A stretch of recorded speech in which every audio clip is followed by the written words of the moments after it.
Take two.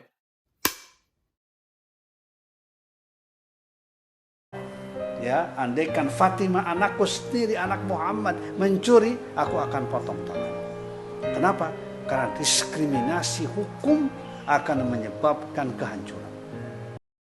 Mafia hukum saja, karena hukum tak mengenal siapa. Mafia hukum.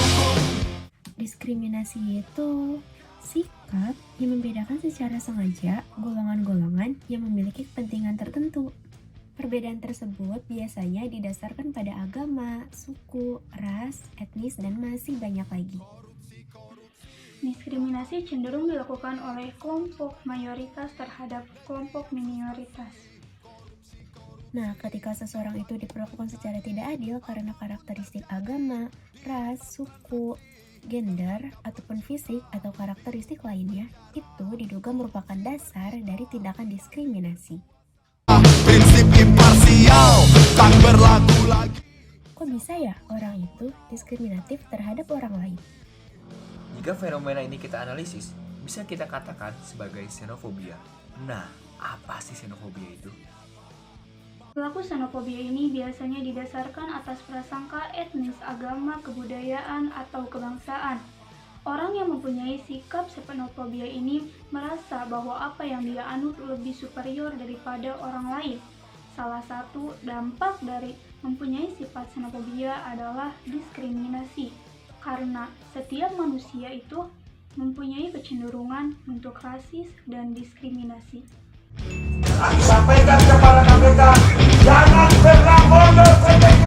Di negeri yang katanya kaya ini, ternyata masih banyak sekali kasus diskriminasi, baik berdasarkan suku, golongan, etnik, ekonomi, agama, ataupun hukum. Asik ya kita bahas diskriminasi hukum, khususnya yang ada di negeri kita ini. Ambil saja kasus Juliari Batubara, ex-menteri sosial kita, lalu kita bandingkan dengan kasus Nenek Minah yang mencuri 3 buah kakao milik sebuah korporat. Tentunya ada perbedaan perlakuan hukum di sini. Bayangkan saja Nenek Minah yang berumur 55 tahun pada tahun 2009 lalu mendapat hukuman 1 bulan 15 hari setelah ia melakukan pencurian 3 buah kakao tersebut. Sedangkan Juliari Batubara, ex-menteri sosial kita, beliau menggelapkan dana bansos untuk rakyat sebesar kurang lebih 14,5 miliar rupiah.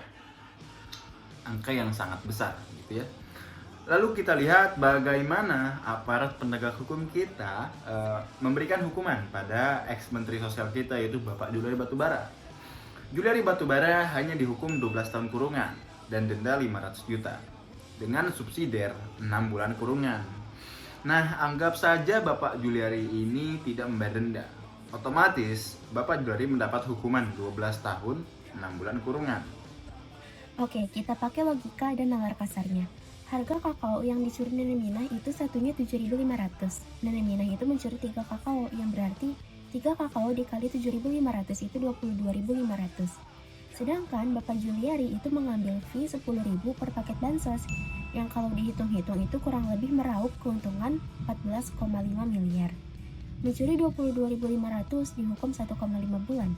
Artinya mencuri 5.000 itu sama saja dikurung 1 hari. Jika mencuri 14,5 miliar, artinya Bapak Menteri harus mendekam di penjara selama 2,9 dikali 10 pangkat 6 hari, yang kalau kita hitung ke tahun itu selama 7.945 tahun.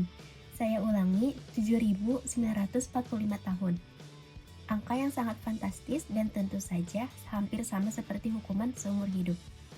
Tapi, apakah Bapak Juliari merasakan hukuman selama itu? Tentu saja tidak. Karena prosedur pemberian hukuman pada tipikor tidak seperti itu. Lantas, menurut kalian, apakah adil? Oke, dari kasus tersebut, kita dapat mengambil pelajaran bahwasannya diskriminasi hukum masih berjalan di negara tercinta kita, Indonesia. Oleh karena itu, kita sebagai pemuda generasi bangsa haruslah lantang, harus berani melawan segala bentuk diskriminasi yang tentunya akan sangat teramat merugikan bagi bangsa kita. Ayo kita berantas diskriminasi dengan menghormati dan menghargai perbedaan yang ada, dan terus-menerus belajar dengan tekun agar suatu saat nanti kita bisa menjadi salah satu figur atau contoh untuk orang yang masih awam tentang diskriminasi. Kami semua menuntut perubahan regulasi hukum yang ada di Indonesia yang masih bersifat diskriminatif, karena setiap orang memiliki hak perbuatan hukum yang sama rata. Merdeka!